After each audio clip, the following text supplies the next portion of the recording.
On jouait souvent à la marchande. Moi, je voulais pas être la marchande. Je voulais toujours être le boucher, comme papa. Mon père, on l'appelait Belu.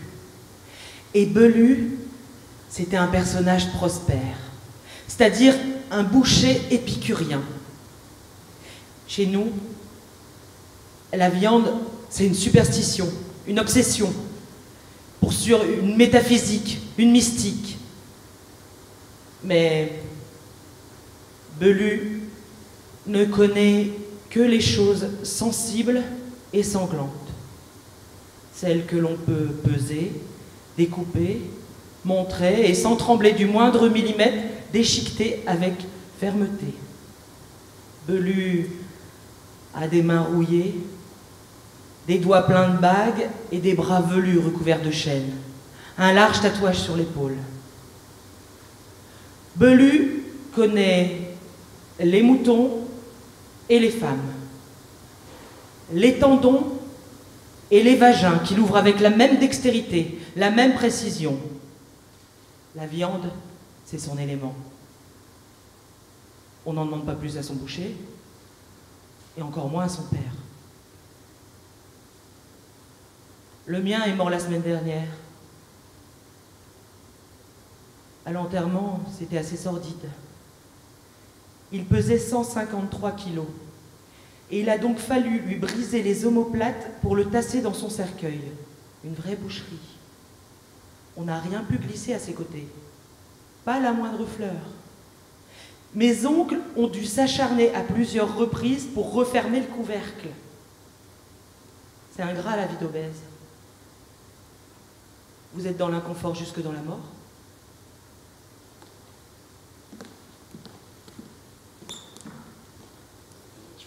Bonjour, je vous présente Stéphanie Petit, qui est comédienne sur le spectacle Chip, qui vient de vous lire là un extrait. Ce sera un des premiers textes. Il y a Samuel Dutertre, qui est là également, qui est danseur. Moi, je suis Mohamed El Khatib, auteur, metteur en scène. Et pour me présenter, j'avais envie de rendre compte ici d'une conversation dont le contenu est assez symptomatique, en tout cas, de l'univers ou des questions qui m'agitent. C'est une conversation que j'ai eue avec ma mère le 27 août dernier. Elle était à l'hôpital, en fait, en attente d'une greffe de foie. Et j'avais décidé d'aller l'interroger, lui demander comment j'étais quand j'avais 8 ans, parce que 8 ans, c'est l'âge clé dans le spectacle Chip. Et elle commence, première anecdote, deuxième anecdote, troisième anecdote, sur mes 8 ans. Et la conclusion de chacune de ces anecdotes, c'est que j'étais un trouillard, que j'avais peur de tout, de la police, j'avais peur de tout le monde. Et je lui dis, mais t'as pas autre chose pour ma biographie, c'est pas terrible. Rien. Et j'ai simplement envie de vous lire l'extrait où je lui demande ce que je fais dans la vie. On a eu cette discussion en arabe et que j'ai retranscrit là en français. En arabe parce que mes parents, ça fait 20 ans qu'ils sont là et qu'ils parlent toujours pas français, mais ça c'est un autre sujet. Et je vous dis simplement le moment où je lui pose la question suivante. Maman, c'est quoi mon métier aujourd'hui? Si on te demande ce que je fais, tu réponds quoi? Ton métier? Je dirais que comment ça s'appelle? Tu travailles avec la mairie? Je travaille à la mairie? Ah non, mais ta sœur m'a dit que tu faisais du théâtre et que tu as écrit un livre. Ah, un livre de quoi? Tu as fait un livre sur les morts. Maman, tu sais comment il s'appelle ce livre sur les morts? Non, à l'abri de rien. À l'abri de rien. Tu crois que ta mère a que ça à se souvenir? Ah, et aussi le conseil général. Tu travailles au conseil général. Non, pas ça, l'autre là. Régional? Oui, le conseil régional. Maman, ça fait 4 ans que je travaille plus au conseil régional. Et au théâtre, tu sais ce que je fais? Non, je sais pas. Tu nous as jamais raconté ce que tu fais au théâtre. Ah, si je me souviens, un jour, tu as attaché un mouton dans notre jardin. C'est tout ce que je sais. Et mes films, t'as vu mes films? Non. Celui où papa égorge un mouton. Ah oui, je l'ai vu, mais tu leur as pas montré, hein? Non, personne l'a vu. Fais attention de ne pas le montrer, sinon les gens ils vont dire que ton père passe son temps à égorger. T'as peur qu'il aille en prison? On sait jamais en France. Je dis, mais non maman, ils envoient en prison que ceux qui égorgent dans les baignoires. Ah oui, les gens ils ont beaucoup égorgé dans les salles de bain. Mais pas vous. Ah non, nous je te jure, voilà là, jamais on a égorgé dans la salle de bain. Parce que vous êtes civilisés. Ah non, nous on a un garage et un jardin, c'est tout. Interruption de l'infirmière qui vient baisser les stores et changer le cathéter. Ma mère reprend. Et l'argent, je me souviens aussi, l'argent, tu acceptais pas qu'on te donne. Jamais. Ah, maman, c'est fini ce temps-là. Pour te mettre dans mon passeport, on devait te prendre en photo et tu pleurais, comme d'habitude. Ton père t'a mis une claque. Nous, en éducation, on connaissait que les coups. Il n'allait pas te prendre dans ses bras et te rassurer. Et il tapait sur tes jambes. Je lui ai dit, arrête, laisse mon fils. Et le photographe m'a dit de me mettre derrière toi. On t'a lâché et d'un coup, t'as souri. Mais tu devais avoir 3-4 ans, pas 8 ans. Mais tu tapais déjà dans un ballon de foot. Dès que tu avais un moment, tu tapais dans le ballon. Je te chassais dans le jardin parce que tu cassais tout à la maison avec ton ballon. Tu tapais sur les fenêtres. Et c'est bizarre, tout le monde pensait que tu allais devenir footballeur. Mais tu n'étais pas devenu un ballon ambulant. Et la dernière, c'est quand tu t'es jeté en plein milieu des figues de Barbarie à Snada au Maroc, et tu n'avais pas vu les cactus. Coincé au milieu, tu es ressorti avec des piqûres d'épines en pleurant, comme d'habitude. Tu fais quoi en ce moment, mon fils? Je réfléchis à un projet. Et tu veux pas travailler? Je vais travailler dans la danse. Il reste que ça? Ça m'intéresse. S'il reste que ça, alors.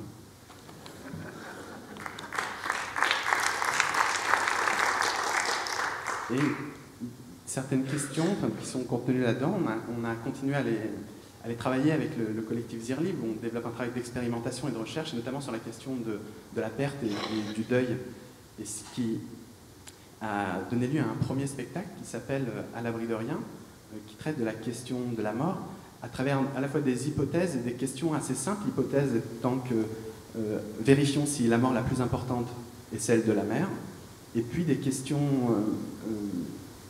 qu'est-ce qui fait que je vais être plus sensible à la mort de mon chien qu'à la mort de 8000 Tchétchènes, par exemple. Et c'est ce type de mécanisme qui m'intéresse, de se poser ces questions-là. Je vous montre simplement quelques photos d'À l'abri de rien, qui se passaient dans un cimetière qu'on a reconstitué avec 4 tonnes de gravier.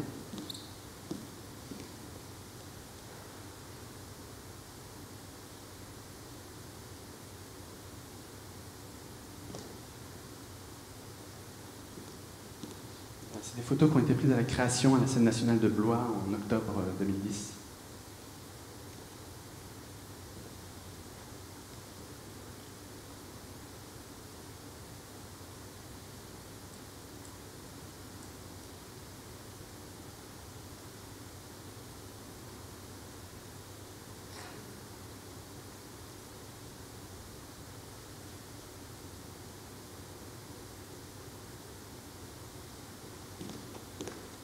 Et dans le prolongement, toujours sur la question du deuil, on a fait une deuxième pièce qui s'appelle Mourir sur Facebook et qui s'adressait aux adolescents. C'est une pièce sur la question du deuil, mais virtuelle. C'est l'histoire d'un adolescent qui est décédé, mais ses amis n'acceptent pas son deuil et continuent à le faire vivre, à lui donner une vie sur Facebook, via les humeurs du jour, via des photomontages.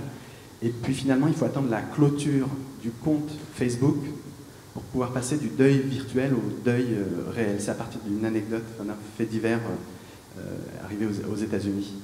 Et voilà, c'est une petite forme avec 3 acteurs simplement qui se jouent partout, sauf dans les théâtres ou plutôt dans les salles de classe, in situ dans des confrontations extrêmement directes. Voilà. Et j'en viens à Chip. Chip dont le point de départ est la question, à la fois vous l'avez vu, du sacrifice, cette première vidéo qui était un des points de départ, et vous voulez interroger la notion de dressage et la façon dont on est façonné dès l'enfance, et notamment à 8 ans, parce qu'il nous semblait que là c'était un passage un peu clé, un moment où on commence à devenir relativement lucide. Et d'où est venue la présence de l'animal, d'un mouton sur scène, à la fois pour des raisons évidentes sur le plan symbolique, en termes de docilité, de comportement moutonnier, et puis en même temps dans le rapport au vivant que ça introduit en termes d'accident. Mais un mouton, ça ne suffisait pas, comme j'avais envie d'une pièce chorale, il m'en fallait 7, et du coup j'ai passé une annonce sur Pôle emploi.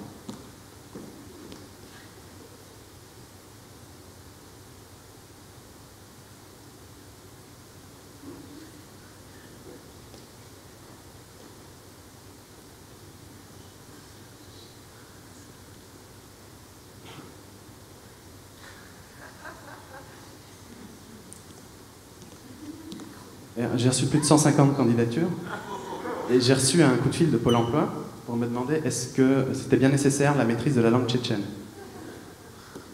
J'ai dit que oui en cas de tournée en Europe de l'Est. Et du coup, j'ai réuni une équipe de gens qui étaient extrêmement performants sur le plan technique, qui avaient subi des déformations professionnelles extrêmement poussées, soit des danseurs de formation classique qui ont été extrêmement abîmés, soit des circassiens également. Oui, et chaque interprète en fait est sera attaché à un doudou pendant le spectacle. Et j'essaie de faire en sorte que ce soit assez ressemblant, qu'il y ait une vraie ressemblance physique entre les doudous et puis leurs interprètes maîtres. Et ce qui fait qu'on a par exemple Mélanie Lomov qui, de 8 à 11 ans, tous les soirs, pendant 1 heure, en rentrant chez elle, qui se retrouvait avec une commode sur les pieds pour l'écartement du bassin. On a également... oui. Là, en rose, c'est Sachinoro. Ça se voit pas, elle est japonaise et elle a la particularité d'être née à Fukushima. Et à côté, avec les ongles, c'est le guitariste Nicolas Joriot. Il y aura 8 interprètes et un musicien avec eux sur scène. Avec les couettes bleues, c'est la circassienne Séverine Ragen. Voilà, je crois qu'on a fait à peu près le tour de l'équipe. Et on n'a pas encore trouvé de doudou. Le 8e, c'est Michel Frérot, un ancien danseur de 84 ans.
le spectacle est toujours en cours d'écriture.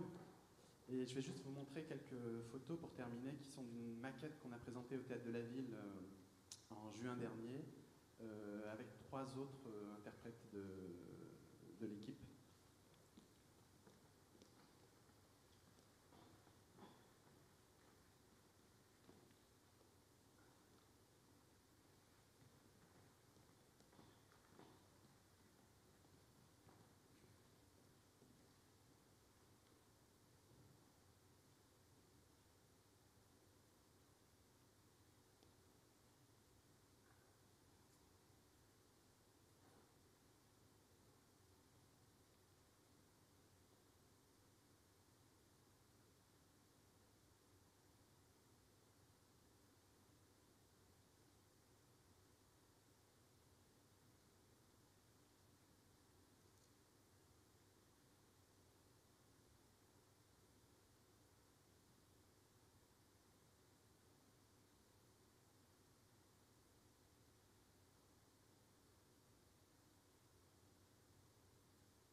Voilà. Et juste un mot sur l'espace scénographique, puisqu'on a creusé cette question des 8 ans. Ça se passera dans un jardin d'enfants, et comme tous les jardins d'enfants sont des espaces clos, et le nôtre sera clos avec des barbelés, avec des guirlandes à l'intérieur.